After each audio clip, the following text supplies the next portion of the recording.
Hi friends, welcome to Tushar Aradhya YouTube channel. ಬನ್ನಿ ಇವತ್ತು ಬೇಕ್ರಿ ಸ್ಟೈಲ್ ಚಂಪಾಕಲಿ ಮಾಡೋದು ಹೇಗೆ ಅಂತ ನೋಡೋಣ. 100% ಬೇಕ್ರಿಲಿ ನೀವೇನು ಚಂಪಾಕಲಿ ತಿಂತೀರಾ ಅದೇ ಟೇಸ್ಟ್ ಇರುತ್ತೆ, ಅದರಲ್ಲಿ ಯಾವುದೇ ರೀತಿ ಡೌಟ್ಸ್ ಬೇಡ. ಸೊ ಇಲ್ಲಿ 1 ಲೀಟರ್ ಹಾಲಿಗೆ ಸುಮಾರು 8 ಚಂಪಾಕಲಿ ರೆಡಿ ಆಗುತ್ತೆ. ನಾನಿವತ್ತು 2.5 ಲೀಟರ್ ಹಾಲನ್ನು ಯೂಸ್ ಮಾಡ್ತಾಯಿದ್ದೀನಿ. ಮೊದಲಿಗೆ ಗ್ಯಾಸ್ ಫ್ಲೇಮ್ನ ಆನ್ ಮಾಡಿ ಒಂದು ಪಾತ್ರೆ ಇಟ್ಕೊಂಡು ಅದಕ್ಕೆ ಹಾಲನ್ನು ಹಾಕಿ ನಾರ್ಮಲಾಗಿ ನೀವು ಹಾಲನ್ನು ಹೇಗೆ ಕಾಯಿಸ್ಕೊತೀರಾ ಲೋ ಆರ್ ಮೀಡಿಯಮ್ ಫ್ಲೇಮಲ್ಲಿ ಕಾಯಿಸ್ಕೊಬೇಕಾಗತ್ತೆ. ಸೊ ಹಾಲು ಚೆನ್ನಾಗಿ ಕಾಯಬೇಕು. ನಾನಿಲ್ಲಿ ಮೀಡಿಯಮ್ ಫ್ಲೇಮಲ್ಲಿ ಇಟ್ಕೊಂಡು ಒಂದು 5 ನಿಮಿಷ ಹಾಲನ್ನು ಕಾಯಿಸ್ಕೊತಾ ಇದ್ದೀನಿ. ಇವಾಗ ನೀವು ನೋಡ್ತಿರ್ಬೋದು ಹಾಲು ಹುಕ್ ಬರ್ತಾ ಇದೆ. ಸೊ ಫ್ಲೇಮ್ನ ಕಡಿಮೆ ಮಾಡಿಕೊಂಡು ಅದಕ್ಕೆ ಒಂದು ಅರ್ಧ ಹೋಳು ನಿಂಬೆ ರಸ, ಆ ನಿಂಬೆ ರಸಕ್ಕೆ ನಾನು 2 ಟೇಬಲ್ ಸ್ಪೂನಷ್ಟು ನೀರನ್ನು ಸೇರಿಸ್ಕೊತಾ ಇದ್ದೀನಿ. ಅದನ್ನು ಸ್ವಲ್ಪ ಪ್ರಮಾಣದಲ್ಲಿ ಒಟ್ಟಿಗೆ ಹಾಕ್ಕೊಬೇಡಿ, ಒಟ್ಟಿಗೆ ಹಾಕ್ಕೊಂಡ್ರೆ ನೀಟಾಗಿ ಹೊಡಿಯಲ್ಲ ಹಾಲು. ಸ್ವಲ್ಪ ಪ್ರಮಾಣದಲ್ಲಿ ಹಾಕ್ಕೊಳ್ಳೋಣ. ಸೊ ಹಾಲು ಚೆನ್ನಾಗಿ ಹೊಡಿಬೇಕು. ನೀವಿಲ್ಲಿ ನೋಡ್ತಾ ಇರ್ಬೋದು ಹಾಲು ಹೇಗೆ ಹೊಡಿತಾ ಇದೆ ಅಂತ. ಸೊ ಹಾಲು ಸೆಪ್ರೇಟು ಅಂದರೆ ಪನ್ನೀರ್ ರೆಡಿ ಆಗ್ತಾ ಇದೆ, ನೀರು ಥರ ಕಾಣ್ತಾ ಇದೆ ನಮಗಿಲ್ಲಿ. ಈಗ ಫ್ಲೇಮ್ನ ಆಫ್ ಮಾಡ್ಕೊಳ್ಳೋಣ. ಅಷ್ಟರಲ್ಲಿ ಒಂದು ಬಿಳಿ ಕಾಟನ್ ಬಟ್ಟೆ, ಸೊ ಕಾಟನ್ ಬಟ್ಟೆ ಆದರೆ ತುಂಬ ಚೆನ್ನಾಗಿರುತ್ತೆ. ಒಂದು ಜಾಲರಿ ಬೌಲ್ಗೆ ಕಾಟನ್ ಬಟ್ಟೆನ ಇಟ್ಕೊಂಡು ಅದಕ್ಕೇನು ಹೊಡೆದಿರೋ ಹಾಲಿದೆ ಅದನ್ನು ನಾವು ಹಾಕ್ಕೊಳ್ಳೋಣ. ಸೊ ಇಲ್ಲಿ ನೀರು ಸೆಪ್ರೇಟ್ ಮಾಡ್ಕೊಬೇಕು ನಾವು. ನೀವು ನೋಡ್ತಿರ್ಬೋದು ಪನ್ನೀರ್ ರೆಡಿ ಆಗ್ತಿದೆ. ಸೊ ನಂತರ ಅದಕ್ಕೆ ಸ್ವಲ್ಪ ನೀರನ್ನು ಹಾಕೊಳ್ಳಿ, ಚೆನ್ನಾಗಿರೋ ನೀರನ್ನು ಹಾಕ್ಕೊಂಡು ಚೆನ್ನಾಗಿ ಅದನ್ನು ತೊಳ್ಕೊಬೇಕಾಗುತ್ತೆ. ಏಕೆಂದರೆ ನಾವು ನಿಂಬೆ ರಸ ಹಿಂಡಿರೋದ್ರಿಂದ ಅದು ಸ್ವಲ್ಪ ಹುಳಿ ಇರುತ್ತೆ, ಸ್ವೀಟ್ ಮಾಡಬೇಕಾದ್ರೆ ಹುಳಿ ಸಿಗೋ ಚಾನ್ಸಸ್ ಇರುತ್ತೆ. ಹಾಗಾಗಿ ಚೆನ್ನಾಗಿ 2-3 ಸಲ ನೀರನ್ನು ಹಾಕ್ಕೊಂಡು ಅದನ್ನು ವಾಶ್ ಮಾಡ್ಕೊಳ್ಳೋಣ. ವಾಶ್ ಮಾಡ್ಕೊಂಡಾದಮೇಲೆ ಬಟ್ಟೆನ ಗಂಟು ಕಟ್ಟಿ ಪುನಃ ಅದನ್ನು ನೀಟಾಗಿ, ಅದರಲ್ಲಿ ನೀರಿನಂಶ ಜಾಸ್ತಿ ಇರೋದ್ರಿಂದ ಸ್ವಲ್ಪ ಹಿಂಡಿ, ಎಷ್ಟು ಸಾಧ್ಯನೋ ಅಷ್ಟು ಹಿಂಡಿ. ಸೊ ಹಿಂಡಾದಮೇಲೆ ಅದನ್ನು ಗಂಟು ಕಟ್ಟಿ ಅದ್ರ ಮೇಲ್ಗಡೆ ಏನಾದ್ರು ಒಂದು ಭಾರವಾಗಿರೋ ವಸ್ತುವನ್ನು ಇಡಿ. ನಾನಿಲ್ಲಿ ಕುಟಾಣಿನ ಇಡ್ತಾಯಿದ್ದೀನಿ. ಸೊ ಕುಟಾಣಿನ ಇಟ್ಕೊಂಡು ಅದನ್ನು ಸೆಪ್ರೇಟಾಗಿ ಸೈಡ್ಗೆ ಇಟ್ಕೊಂಡ್ಬಿಡೋಣ. ಸೊ ಅದು ಒಂದು 5-10 ನಿಮಿಷ ಅದನ್ನು ಹಾಗೆ ಬಿಟ್ಬಿಡೋಣ. ನೀರಿನಂಶ ಎಲ್ಲ ಚೆನ್ನಾಗಿ ಹೋದರೆ ನಮಗೆ ಒಂದು ಪ್ಯೂರ್ ಪನ್ನೀರ್ ರೆಡಿ ಆಗುತ್ತೆ. ಅದು ರೆಡಿ ಆಗೋ ಅಷ್ಟರಲ್ಲಿ ನಾವು ಈ ಕಡೆ ಕೋವಾ ಮಾಡೋದು ಹೇಗೆ ಅಂತ ನೋಡ್ಕೊಳ್ಳೋಣ. ಮೊದಲಿಗೆ ಕೋವಾ ಮಾಡಲಿಕ್ಕೆ ಒಂದು ಬೌಲ್ ಅಥವಾ ಒಂದು ಕಪ್ಪು, ನೀವು ಯಾವುದಾದ್ರು ಮೆಸರ್ಮೆಂಟ್ ತೊಗೊಬೋದು. ನಾನಿಲ್ಲಿ ಬೌಲ್ ತೊಗೊತಾ ಇದ್ದೀನಿ. 1 ಬೌಲ್ ಮಿಲ್ಕ್ ಪೌಡರ್, ಹಾಲಿನ ಪೌಡ್ರನ್ನ ತೊಗೊತಾ ಇದ್ದೀನಿ.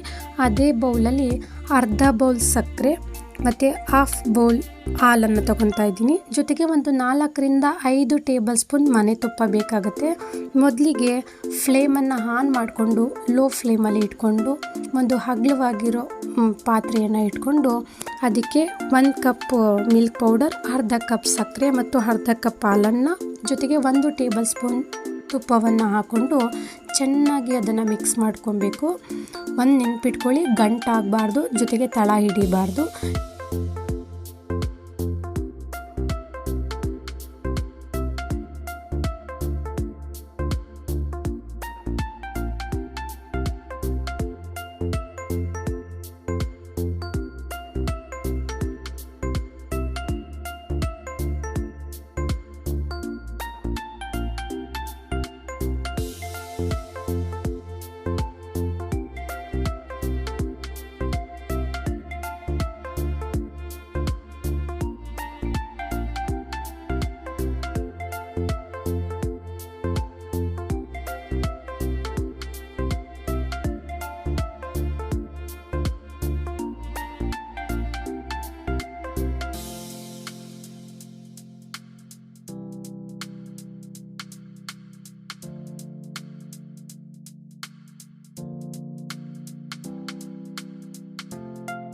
ಇಲ್ಲಿ ಏನು ಸಣ್ಣ ಗಂಟಿದೆ ಅದನ್ನು ಚೆನ್ನಾಗಿ ಒಟ್ಕೊಳ್ಳಿ ನೀವು. ಗಂಟೆಲ್ಲ ಒಟ್ಕೊಳ್ಳಿ ನೀವು. ಲೋ ಫ್ಲೇಮಲ್ಲಿ ಇಟ್ಕೊಂಡು ಸುಮಾರು 4-5 ನಿಮಿಷ, 5 ನಿಮಿಷ ಸಾಕು. ಒಂದು 4-5 ನಿಮಿಷ ಚೆನ್ನಾಗಿ ಅದನ್ನು ತಿರುಗ್ತಾ ಬನ್ನಿ. ತಳ ಹಿಡಿಬಾರ್ದು ಹೇಳ್ತಾ ಇದ್ದೀನಿ, ತಳ ಹಿಡಿಯೋ ಚಾನ್ಸಸ್ ಇರುತ್ತೆ. ನೀವು ನೋಡ್ಬೋದು ಅದು ಚೆನ್ನಾಗಿ ಬಿಡಬೇಕದು, ತಳ ಬಿಡಬೇಕದು.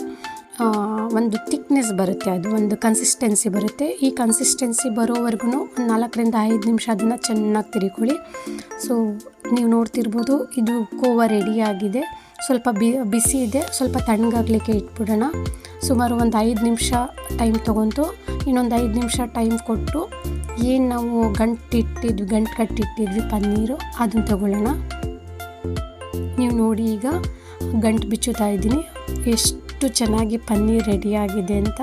ಸೊ ಇಲ್ಲಿ ಪನ್ನೀರ್ ಯಾವುದಕ್ಕೆ ಬೇಕಾದ್ರೂ ಯೂಸ್ ಮಾಡ್ಕೊಬೋದು. ಸೊ ಈಗ ಈ ಪನ್ನೀರನ್ನ ನಾನು ಏನು ಮಾಡ್ಕೊತೀನಿ ಅಂತಂದರೆ, ಒಂದು ಅಗಲವಾಗಿರೋ ಪ್ಲೇಟನ್ನು ತೊಗೊತಾ ಇದ್ದೀನಿ. ಆ ಪ್ಲೇಟ್ಗೆ ಪನ್ನೀರನ್ನು ಹಾಕ್ಕೊಂಡು ಚೆನ್ನಾಗಿ ನಾದಬೇಕು. ಎಷ್ಟು ನಾದಬೇಕಂದ್ರೆ ಆ ಕೈಗೆ ಜಿಡ್ನಂಶ ಬರಬೇಕು, ಅಷ್ಟು ನಾದಬೇಕು. ಆಮೇಲೆ ಒಂದು ನಾದಬೇಕಾದ್ರೆ ತುಂಬ ಹಾರ್ಡಾಗಿ ನಾದಕ್ಕೆ ಹೋಗ್ಬಿಡಿ, ತುಂಬ ರಫಾಗಿ ನಾದಬೇಡಿ, ಸ್ವಲ್ಪ ಸ್ಮೂತಾಗಿ ನಾದಿ. ಜೊತೆಗೆ ಇದಕ್ಕೆ ಸ್ವಲ್ಪ ಒಂದೆರಡು ಸ್ಪೂನು ಅಂದರೆ 1-2 ಟೇಬಲ್ ಸ್ಪೂನ್ ನಾನು ಇಲ್ಲಿ ಕಾರ್ನ್ಫ್ಲೋರನ್ನು ಹಾಕ್ಕೊತಾ ಇದ್ದೀನಿ, ಜೋಳದ ಹಿಟ್ಟನ್ನು ಹಾಕ್ಕೊತಾ ಇದ್ದೀನಿ. ಯಾಕೆ ಹಾಕ್ಕೊತಾ ಇದ್ದೀನಿ ಅದು ಹೇಳ್ಬಿಡ್ತೀನಿ. ಇದನ್ನು ನಾವು ನಾದಿದ ತಕ್ಷಣವೇ ನಾವು ಚಂಪಕಲಿನ ಅದಕ್ಕೊಂದು ಶೇಪ್ ಕೊಡಬೇಕಂತ ಅಂದರೆ ಒಡೆದೋಗೋ ಚಾನ್ಸಸ್ ಇರುತ್ತೆ. ಹಾಗಾಗಿ ನಾನು ಕಾರ್ನ್ಫ್ಲೋರ್ನ ಯೂಸ್ ಮಾಡ್ತಾಯಿದ್ದೀನಿ. ಬೇಕಿದ್ರೆ ನೀವು ಕಾರ್ನ್ಫ್ಲೋರ್ ಯೂಸ್ ಮಾಡಲಿಲ್ಲ ಅಂದರೆ ಅದನ್ನು ನಾದಿ ಒಂದು 5-10 ನಿಮಿಷ ಇಟ್ಟರೆ ಯಾವುದೇ ರೀತಿ ಒಡೆಯಲ್ಲ. ಹಾಗಾಗಿ 1-2 ಸ್ಪೂನ್ ಕಾರ್ನ್ಫ್ಲೋರ್ನ ಹಾಕ್ಕೊಳ್ಳಿ. ಹಾಕ್ಕೊತ ಅಂದರೆ ನಾದ್ತಾನೆ ಚೆನ್ನಾಗಿ ನಾದ್ಕೊಂಡು ಅದ್ರ ಜೊತೆಗೆ ಕಾರ್ನ್ಫ್ಲೋರನ್ನು ಹಾಕ್ಕೊತಾ ಇದ್ದೀನಿ. ನೋಡ್ಬೋದು ಎಷ್ಟು ಚೆನ್ನಾಗಿ ಕೈಗೆ ಒಂದು ಜಿಡ್ಡಿನ ಅಂಶ ಕಾಣ್ತಾ ಇದೆ ಅಂತ ನಿಮ್ಗೆ ಗೊತ್ತಾಗ್ತಿದೆ. ಸೊ ಇಲ್ಲಿ ರೆಡಿ ಆಗಿದೆ. ನಾನು ಪುನಃ ಇದಕ್ಕೇನು ಟೈಮ್ ತೊಗೊಳ್ಳಲ್ಲ. ಸೊ ಈಗಲೇ ನಾನೇನು ಮಾಡ್ತೀನಿ, ನಾದ್ಕೊಂಡಿರುವಂಥ ಹಿಟ್ಟಿಂದ ಪನ್ನೀರಿಂದ ಚಂಪಾಕಲಿ ಶೇಪಲ್ಲಿ ಅಥವಾ ನಿಮ್ಗೆ ಯಾವ ಶೇಪ್ ಬೇಕು, ಚಂಪಾಕಲಿ ಶೇಪೇ ಕೊಡಬೇಕು ಅಂತ ಏನಿಲ್ಲ, ಒಂದು ಸಿಲಿಂಡ್ರ್ ರೂಪದಲ್ಲಿ ಚಂಪಾಕಲಿ ಶೇಪನ್ನು ನಾನು ಕೊಡ್ತಾಯಿದ್ದೀನಿ. ನಾನು ಆಲ್ರೆಡಿ ಹೇಳಿದ್ದೀನಿ 2.5 ಲೀಟ್ರ್ ಹಾಲಂತ. 1 ಲೀಟ್ರ್ ಹಾಲಿಗೆ 8 ಚಂಪಾಕಲಿ ರೆಡಿ ಆಗುತ್ತೆ. ಸೊ ಇದನ್ನು ನಾನು ನೀಟಾಗಿ ಸಿಲಿಂಡರ್ ಶೇಪಲ್ಲಿ ನಾನು ಅದನ್ನು ಕಟ್ಕೊತಾ ಇದ್ದೀನಿ. ಸೊ ಅದೇ ಟೈಮಲ್ಲಿ ಇನ್ನೊಂದು ಕಡೆ ನಾನು ಗ್ಯಾಸನ್ನು ಆನ್ ಮಾಡಿ ಲೋ ಫ್ಲೇಮಲ್ಲಿ ಇಟ್ಕೊಂಡು 4 ಬೌಲ್ ನೀರನ್ನು ಹಾಕ್ಕೊತಾ ಇದ್ದೀನಿ. ಆ 4 ಬೌಲ್ ನೀರಿಗೆ 2 ಬೌಲ್ ಸಕ್ಕರೆ, ಜೊತೆಗೆ ಅದಕ್ಕೆ ಸ್ವಲ್ಪ ಲೆಮನ್ ಕಲರ್ ಮತ್ತು 1 ಏಲಕ್ಕಿಯನ್ನು ಹಾಕ್ಕೊಂಡು ನೀರನ್ನು ಕಾಯ್ಲಿಕ್ಕೆ ಇಡ್ತಾಯಿದ್ದೀನಿ. ಅಷ್ಟರಲ್ಲಿ ನನಗೆ ಚಂಪಾಕಲಿ ಶೇಪ್ನ ನಾನು ರೆಡಿ ಮಾಡ್ಕೊಂಡಿದ್ದೀನಿ. ಇದನ್ನು ಆ ನೀರು ಯಾವಾಗ ಕಾಯುತ್ತೆ, ತುಂಬ ಅದು ಇದಾಗೋದು ಬೇಡ. ನೀರು ಈಗ ಸ್ವಲ್ಪ ಕಾಯ್ತಾ ಇದೆ. ಆ ಕಾಯ್ತಿರೋ ನೀರಿಗೆ ನಾನು ಆ ಶೇಪ್ ಏನು ರೆಡಿ ಮಾಡಿ ಇಟ್ಕೊಂಡಿದ್ದೆ ಆ ಪನ್ನೀರನ್ನ ನಾನು ಸೇರಿಸ್ಕೊತಾ ಇದ್ದೀನಿ. ನೀವು ನೋಡ್ತಿರ್ಬೋದು, ಗ್ಯಾಸು ಯಾವುದೇ ಕಾರಣಕ್ಕೂ ಲೋ ಫ್ಲೇಮ್ಗೆ ಇಟ್ಕೊಬೇಡಿ. ಒಂದು 15 ನಿಮಿಷ ಹೈ ಫ್ಲೇಮಲ್ಲೇ ಇರಲಿ. ಆಮೇಲೆ ಅದು ಸ್ವಲ್ಪ 15 ನಿಮಿಷ ಆದಮೇಲೆ ಪುನಃ ಅದನ್ನು ಲೋ ಫ್ಲೇಮಲ್ಲಿ ಇಟ್ಕೊಂಡು ಲಿಡ್ಡನ್ನು ಕ್ಲೋಸ್ ಮಾಡಿ ಲೋ ಫ್ಲೇಮಲ್ಲಿ ಇಟ್ಕೊಂಡು ಪುನಃ ಒಂದು 10-15 ನಿಮಿಷ ಅದನ್ನು ಚೆನ್ನಾಗಿ ಕಾಯಿಸ್ಕೊಳ್ಳಿ. ಯಾಕೆ ಅಂತಂದರೆ ನಮಗೆ ಚಂಪಾಕಲಿ ತುಂಬ ಜ್ಯೂಸಿಯಾಗಿರುತ್ತೆ, ತಿನ್ಲಿಕ್ಕೆ ತುಂಬ ಚೆನ್ನಾಗಿರುತ್ತೆ. ಸೊ ಆ ಸಕ್ಕರೆ ಅಂಶ ಎಲ್ಲ ಅದು ಅಬ್ಸರ್ವ್ ಮಾಡ್ಕೊಬೇಕು. ಟೋಟಲ್ ಒಂದು 30 ನಿಮಿಷನಾದರೂ ನಾವು ಅದನ್ನು ಹೈ ಫ್ಲೇಮ್ ಮತ್ತು ಲೋ ಫ್ಲೇಮಲ್ಲಿ ಬೇಯಿಸ್ಕೊಬೇಕಾಗುತ್ತೆ. ಸೊ ಒಂದು 30 ನಿಮಿಷ ಬೇಯಿಸ್ಕೊಂಡಾದಮೇಲೆ ಫ್ಲೇಮ್ನ ಆಫ್ ಮಾಡಿ ಸುಮಾರು ಒಂದು 3-4 ಗಂಟೆ ಅದನ್ನು ಹಾಗೆ ತಣ್ಣಗಾಗಲಿಕ್ಕೆ ಬಿಡೋಣ. ಅಂದರೆ ಆ ಸಕ್ಕರೆ ಅಂಶ ಎಲ್ಲ ಅದು ಚೆನ್ನಾಗಿ ಅಬ್ಸರ್ವ್ ಮಾಡಿಕೊಂಡ್ರೆ ರುಚಿ ತುಂಬ ಚೆನ್ನಾಗಿ ಬರುತ್ತೆ. ಸೊ ನಂತರ ನೀವು ನೋಡ್ತಿರ್ಬೋದು ಇವಾಗ ಎಷ್ಟು ಚೆನ್ನಾಗಿ ಕಲರೆಲ್ಲ ಏನು ಬೇಕ್ರಿ ಸ್ಟೈಲಲ್ಲಿ ಏನಿದೆ ಕಲರೆಲ್ಲ ಹಾಗೆ ಬಂದಿದೆ.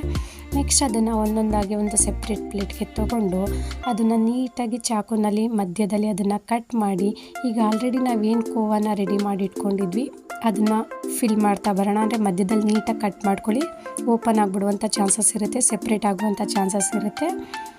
ಸೊ ನೀಟಾಗಿ ಅದನ್ನು ಫಿಲ್ ಮಾಡಿ ಮಧ್ಯದಲ್ಲಿ ಒಂದು ಚೆರಿಯನ್ನು ಇಟ್ಟರೆ ಏನು ನೀವು ಬೇಕ್ರಿಲಿ ತೊಗೊತೀರಾ ಅದೇ ಸ್ಟೈಲಲ್ಲಿ ನಿಮಗೆ ಚಂಪಾಕಲಿ ರೆಡಿ ಆಗುತ್ತೆ.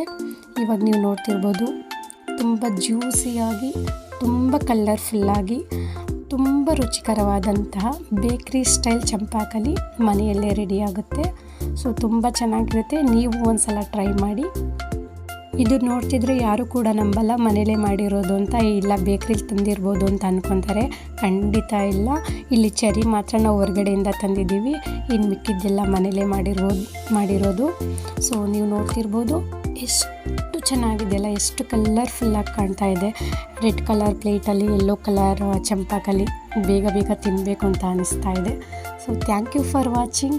ಯಾರು ಫಸ್ಟ್ ಟೈಮ್ ನನ್ನ ಚಾನಲನ್ನು ನೋಡ್ತಾ ಇದ್ದೀರಾ, ಪ್ಲೀಸ್ ನನ್ನ ಚಾನಲನ್ನು ಸಬ್ಸ್ಕ್ರೈಬ್ ಮಾಡಿ, ಶೇರ್ ಮಾಡಿ ಮತ್ತು ವಿಡಿಯೋನ ಲೈಕ್ ಮಾಡೋದನ್ನು ಮರಿಬೇಡಿ. Thank you.